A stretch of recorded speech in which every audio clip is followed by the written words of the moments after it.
کہ دنیا میں سب سے پہلی بار قرآن مجید کا انگریزی میں انگلش میں کہاں پر اور کس نے ٹرانسلیشن کیا؟ تو آئیے میں آپ کو بتاتا ہوں۔ ویسے تو قرآن مجید کی دنیا میں کئی زبانوں میں ٹرانسلیشن ہوا ہے، اس کی تفسیر پیش کی گئی ہے، اس کا ترجمہ ہوا ہے، لیکن انگریزی زبان اس وقت کیونکہ پوری دنیا کی ایک لینگویج آف کمیونیکیشن ہے، تو آج ہم یہ جانتے ہیں کہ انگریزی میں سب سے پہلے کس نے قرآن مجید کا ترجمہ کیا تھا اور وہ ترجمہ کہاں کیا گیا تھا۔ تو آئیے میں آپ کو بتاتا ہوں۔ اولین قرآن مجید کا ترجمہ حیدرآباد دکن میں ہوا تھا۔ ایک بڑے معروف مسلمان مفکر گزرے ہیں، محمد مارماڈیوک ٹکتال۔ جی ہاں، آپ کو یہ نام سن کر بڑا عجیب احساس ہو رہا ہوگا، لیکن آپ کو میں بتاتے چلوں کہ محمد مارماڈیوک ٹکتال ایک عیسائی گھرانے میں پیدا ہوئے تھے، لیکن انہوں نے اپنے آپ کو اس طرح وقف کیا کہ اسلام پر انہوں نے زبردست اسٹڈی کی اور اسلام قبول کیا۔ پھر اس کے بعد وہ جب حیدرآباد آئے تو اس وقت نظام میر عثمان علی خان کی حکومت تھی، یہاں پر وہ حکمران تھے، تو حیدرآباد کو یہ اعزاز حاصل ہے کہ یہاں پر قرآن مجید کا اولین ترجمہ قرآن انگلش میں پیش کیا گیا۔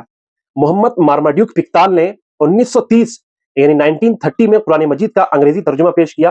میں آپ کو بتاتا ہوں، یہ 2 جلدوں میں ہے۔ پہلی بار حیدرآباد میں ایک معتبر اور باوثوق قرآن مجید کا ترجمہ حیدرآباد میں ہوا اور نظام میر عثمان علی خان کی سرپرستی میں ہوا۔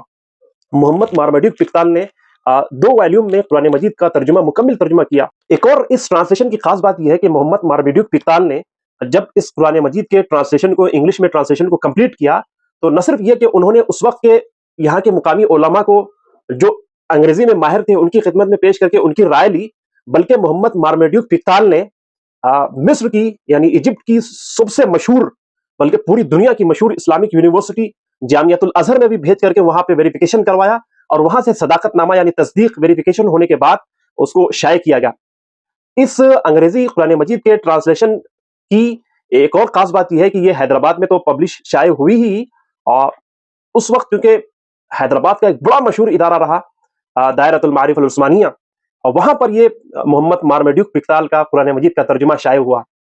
تو ناظرین، اچھا، یہ جو بات میں آپ کے سامنے شیئر کر رہا ہوں، اس کو انگریزی تراجم قرآن پر بہت ہی ماہرانہ نظر رکھنے والے پروفیسر عبدالرحیم قدوائی صاحب نے اپنے ایک حالیہ مضمون میں اس کا ذکر کیا ہے، جو سہ-ماہی تحقیقات اسلامی علی گڑھ میں شائع ہوا ہے۔ امید ہے آپ کو ہمارا یہ ویڈیو پسند آیا ہوگا۔ اسی طرح اور معلومات کے لیے ہمارے یوٹیوب چینل کو سبسکرائب کیجیے اور لائک کیجیے اور اس کو شیئر کیجیے۔